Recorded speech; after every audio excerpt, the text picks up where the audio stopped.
Hello and welcome to Financial Education for the Nation. My name is Warren Shute and I'm here today in the studio talking to you about Friday the 13th.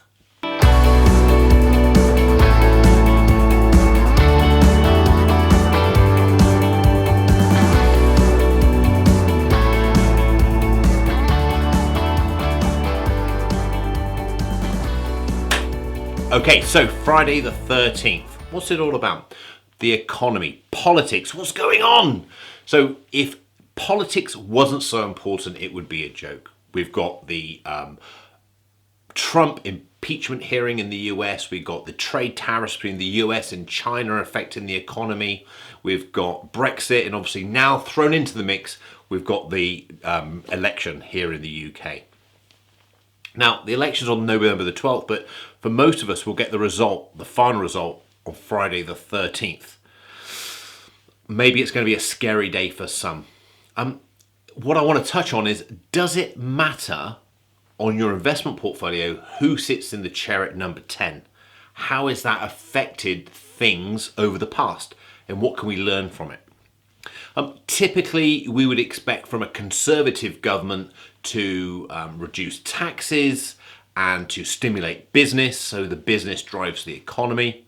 And then on the other side of the equation, far left, you would see a extreme sort of Labour government typically increase taxes, particularly those high earners, and you would increase spending and social spending as well. Well, traditionally, that's what we've seen. So how is that policy, government policy, impacted on the stock market?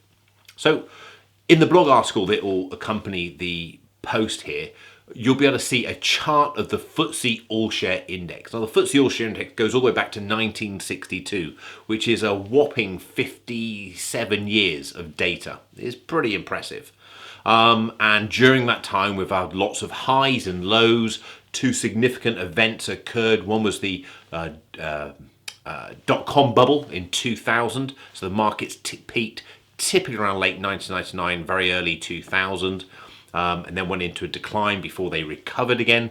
And then we had the financial crisis in 2007, 2008, where we saw a significant decline in the markets before quantitative easing started, and then there was a recovery. But looking at those markets and looking at the periods of time we've started, I forget what the earliest one is, but the main ones you can see on the chart is a conservative period, a large Labour period, and that was obviously the Blair-Brown period. You've got the coalition, which ran for 5 years, which when I was doing this research did surprise me. It didn't seem at the time it was that long. They're in green, and then you've got the current period of the Conservative government as well at the end. And then I looked at the monthly data, the monthly returns from the All-Share, and then attributed it to each of the political parties when they were in power. And what I found is that the FTSE All-Share has averaged about 1% per month over that period. So 1.03% return a month. Now, obviously, there were periods where it was much higher than that. There were periods where it was lower than that. But the average return of the FTSE All-Share is 1% per month.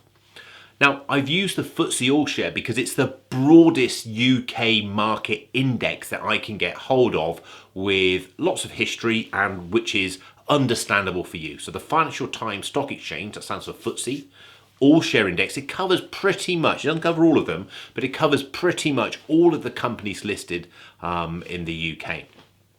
It doesn't include some of the very, very small ones, it excludes them out.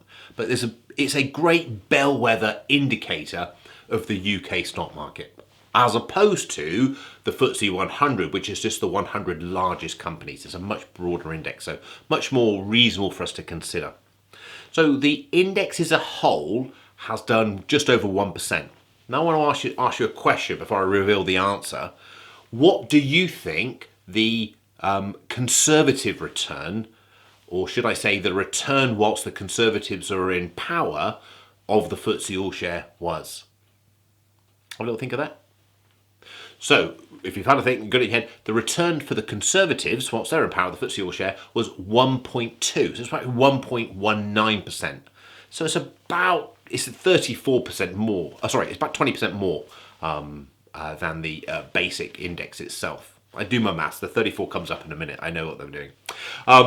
So you've got the Conservatives running around about 1.2. So that's about 20% more than the market as a whole. So when they were in power, they got a 1.2% return per month. If you go to the extreme, the other side of the scale, the Labour government, what do you think their return was per month whilst they were in power? So the Labour return whilst they were in power is just shy of 0.9. So it's 0.89% per month.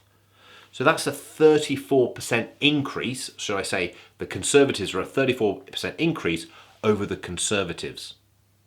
No, start again. The Conservatives are a 34% increase over the Labour government. So the period in office was quite interesting as well. The Conservatives have been in power 345 months during this period, where the Labour are in power 286 months. Okay, we're looking at a 691 month period, just over 57 and a half years. And the difference between those is when the coalition were in power, and they were in for 60 months, and their monthly return was 0.8. So it's actually below both. So below the Conservatives and below Labour. Now, if I'm honest, I don't know what this data really tells us. I don't know whether it tells us that the way a Labour government manage policy is less rewarding to business and therefore less rewarding to the economy as a whole, or whether it tells us anything at all. I just looked at the data and I just wanted to sort of share the information with you. I found it quite interesting to see and to look back and to crunch the numbers. What else I did is I took it a step further and I thought, well, what are people thinking right now? What are people thinking? Are people thinking, oh, I'll hold out, I'll wait until the election's over and then I'll consider to go back into the markets? Or are they considering just pound cost averaging, dripping their money into the market periodically in a systematic way? Or are they just going into the market at all? From conversations I have with particularly newer investors, as in new people coming to Lexington, my financial planning firm, there's a lot of uncertainty, a lot of caution, a lot of nervousness about going into the market pre-election, not knowing what's going to happen. And some for our wealthier investors, certainly they're very concerned about the election and some of the possible fiscal restraints that a Labour government might impose, particularly, for example, around capital controls, restricting the flow of money out of the UK, which is something McDonald, the shadow chancellor, has been sort of mentioned in the past. So I think this election is a very interesting election, more than anything else, on the premise that not only is it potentially going to settle a concern around Brexit or a challenge around Brexit, the parties are quite polar against each other. You've got quite a strong conservative type, not old-fashioned, I would say, but a strong traditional conservative type party, and we have almost like an extreme sort of left-wing Labour party, probably the most extreme we've ever seen. Well, certainly I've ever seen. I'm 45 years old, so over that sort of period, it's very, very, very extreme. Whereas the Blair Brown Labour government was a bit more middle of the ground, and I think appealed to a lot more people. When you go to these extremes, there's outliers. There's not so many people out there. Now, what's important is I'm not saying that either party is right or wrong. If I'm honest, my personal opinion is they'll say anything pretty much to get into power, and then they kind of fall flat and do whatever they want. And it's been a bit embarrassing the way that the whole Brexit manifesto has been managed. People wanting to get into power and whether they've been doing it morally and ethically right, whether they've been doing it for the right of the country and the people, or whether they've been doing it for their own careers. This isn't a political recording. This is pretty much saying, let's look at the investment and look at what's happened. So just to recap, before I go too deep into that, the FTSE All-Share been running since 1962. It's the bellwether of the UK economy and how things are doing. It grades or lists most of the companies listed in the UK. Its average monthly return has been 1.03% a month. Whilst the Conservatives were in power, that monthly return was higher at 1.19% a month. When the Labour government have been in power in the past, that it was lower at 0.89% of month. And whilst coalitions were in power, it was even lower still at 0.8% per month. Okay, that's all I want to say on the monthly returns of the index. See how that goes. See what happens on Friday the 13th. So we've got the election. You might be thinking, oh, do I time it? Do I get in? Do I get out? What shall I do? So I wanted to sort of cover that off a little bit as well, sort of timing the market and whether we can do it and whether it's the right thing or not. Now, I actually did my master's dissertation on timing the market because all my professional career, I've been told you can't time the market. I've been told buy and hold. More latterly, certainly over the last 15 years, passive index investing as opposed to active investing. So for over half, 25 years I've been in the business, so over half of my professional career I've been passive. But even if you're told stuff, you're educated stuff, if you've got the mind that's inquisitive, you kind of want to prove it for yourself. So for my master's dissertation, I researched active management basically. Could you time the market? And I used a particular strategy in doing it. And I concluded from the back of my MIAS academic theses that you couldn't time the market. And I was genuinely going in with an open mind, trying to see whether what we're being told as professionals from our association bodies or our education, whether it was right, whether I could prove it wrong, because there is so much money in active management. And I can't believe, I find it hard to believe, I shouldn't say I can't believe, I find it hard to believe that these people are doing this if it's not the right thing to do.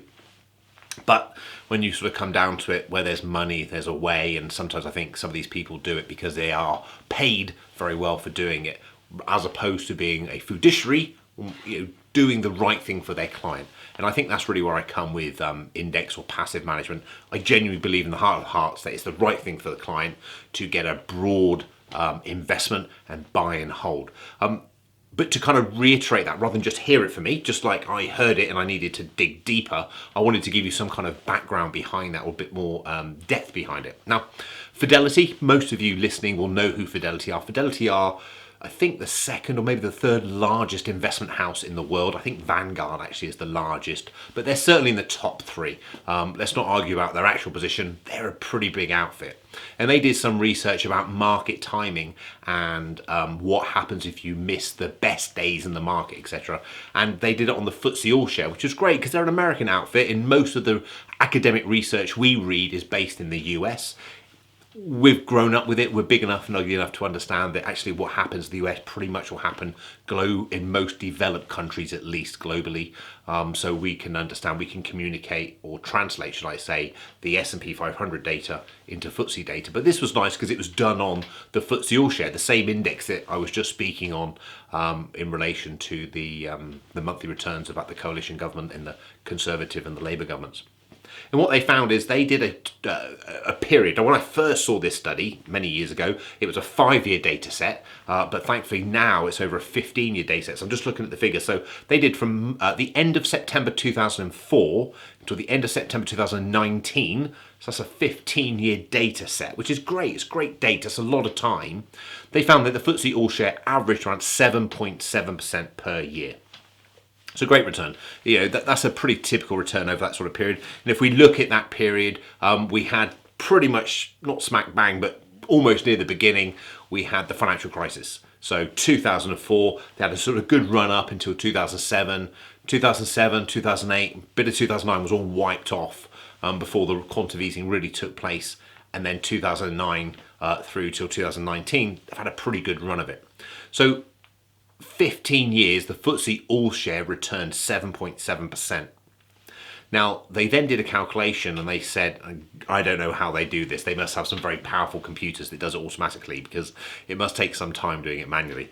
They had a run a scenario where they said if you miss the 10 best days over that 15-year period, okay, so however, whether you're timing, whether it's not automatic pound cost averaging, whether you're going into that market, whether you're looking at the election, not too sure, so you decide to sell and then go back in. If you miss the best 10 days, your return went from 7.7. I want you to have to guess what it went down to before I reveal the answer.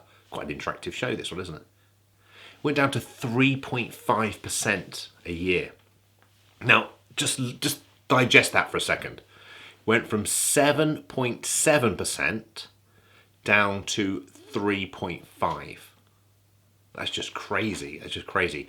Now, let me go further. If you missed the best 20 days in the market, your return went down to 0.9. If you missed the best 30, it went down to minus 1.2. And if you missed the best 40, it went down to minus 3.1. Just try and comprehend that for a second. You're investing over a 15-year period. Okay, 15-year period. This is a long period of time. Let's go back in your mind 15 years ago. Ollie, my son, is 14, so he wasn't even born. Okay, so if you've got children, you'll measure your life, or if you're like me, you measure your life based on your children's ages and where they were, etc. So 15 years ago, he wasn't even born, so that was like a lifetime ago. If you missed just 10 days in that period, your return halved, basically. Went 7.7 down to 3.5. If you missed a month, so you've missed a month of best returns. Admittedly, these are best days, so 30 of the best days went down to minus 1.2. Now, what does this tell you? So it's okay giving you this information. What does it tell you? It says that, hey guys, we can't time the market. I wasn't too sure, so I researched it. I proved that you can't time the market. And when you do miss these days, these odd days add up. And if I miss 10 of them over a 15-year period, so that's not even one a year, my return's going to half in value. So really, the answer to this is stay invested. Genuinely stay invested. Have your time horizon. Remember, we spoke about 5 years or less. It's not investment money; it's cash money. 5 to 7 years you can go into the market, but don't go fully exposed. You might want, say, 20 or 40% of your money in the market to get some kind of return on it. 7 years or more, then you can take stock market exposure. So principally for most people listen to this, it will be for your retirement. So retirement fund, so 7 years or more. And then you can take the amount of risk that you feel is commensurate to your tolerance and your capacity. And your tolerance for risk, remember, is your ability to sleep well at night. So, okay, I know it's gone down. I'm not happy, but I understand what's happening because that crazy guy on the recording kept speaking about it all the time. I'm going to sleep okay. Or your capacity was, okay, it's fallen 50%. I've got 15 years to retire. I know it's going to recover. My lifestyle's not going to be affected by this during that journey period. Whereas if you're 3 or 4 years to retirement and it fell 50%, that's going to affect your retirement income. So that's going to reduce your capacity for loss. So these different things here, once you get those understood and nailed, you can take your stock market exposure and you go into that with the knowledge that 100% stock market is going to fall about 50%, about 50 in its journey, in its lifetime. In the financial crisis and the time before that in the dot-com bubble, the markets retraced, pulled back about 50%, late 40s. So it wouldn't be unreasonable for that to happen again in a significant event in the future. But hey, we don't know what these significant events are. So, it's best just to stay invested. Fidelity have done the research for you. They've said that if we miss the best 10 days, we halve our return. It's not worth it. Just buy and hold and allow it to run its course just so that we're invested. Okay. So just sort of wrap up, just conclude for you what I've sort of just gone through in this sort of thing, this recording. The markets are returning about 1% per month historically. With the Conservatives in, they've done about 1.2. Labour in, they've done about 0.9. Just to give you some kind of reference point on that, the Conservative return of 1.2 would mean you double your money about every 11 years. Okay, whereas at 0.9%, you'd be doubling your money every 15 years. So 4 years. So when you just say those numbers, 1.2, 1.9, there's not that significant difference. But when you say a 4-year gap before you doubled your money, And bear in mind, if you've doubled your money after 11 years, you're not quite halfway, maybe a third of the way through to doubling it again by the time the 15-year plan comes around. So be mindful of that. Be mindful of your equity exposure. Be mindful that the markets will fall 50% at any significant time before they recover. And be mindful of the Fidelity study that says that you can't time the market. We can't time the market. Warren wasn't sure, so he researched it. He said he can't time the market. And if we miss some of the best days, we start eroding into our return. We start eating into our return, so it affects our long-term growth. And because we don't know when these best days are, it's best just to stay in the market. So whether there's a general election coming up, whether there's potential recession coming up, whether there's potential Brexit coming up, whether there's impeachment of Trump, whatever it is, we don't know how that's going to affect the market. I can remember the Brexit referendum. Everyone was very, very concerned. I took a lot of time educating my clients to say, remain invested. And then on the day of the announcement, the markets plummeted. Now, genuinely, as a person with integrity, my tummy plummets as well. But it recovered. And it recovered pretty much late that afternoon, as soon as the US markets opened. And since then, it's pretty much grown every day since. So, yeah, we don't know. We don't know what's happened. But anyway, hey, hopefully this has been of interest. It's a bit topical. It might be a bit controversial. I'm not sitting on the side of any political party here. I'm not encouraging a Conservative. I'm not discouraging a Labour or a coalition. I would vote for the party that did what they promised, as opposed to doing what they want to. But hey, that we all can live and wish. Maybe I should have wrote that in a future article. I don't know. I hope you're well. My name's been Warren Shute. Thank you so much for all those people who message in for some lovely comments on the recording. So if you're watching this on YouTube, please leave a little note, say thank you, how much you enjoy it. If you're listening to it on podcast somewhere, whatever facility you listen to it on, please leave me a review. I do appreciate it. And message me, give me your questions. It makes life so much more engaging and enjoyable. I'm very happy to answer all the questions. I do answer all of them myself at the moment, which I'm able to do so. But anyway, this has been Financial Education for the Nation. My name is Warren Shute, and make sure you have a great weekend. Thank you.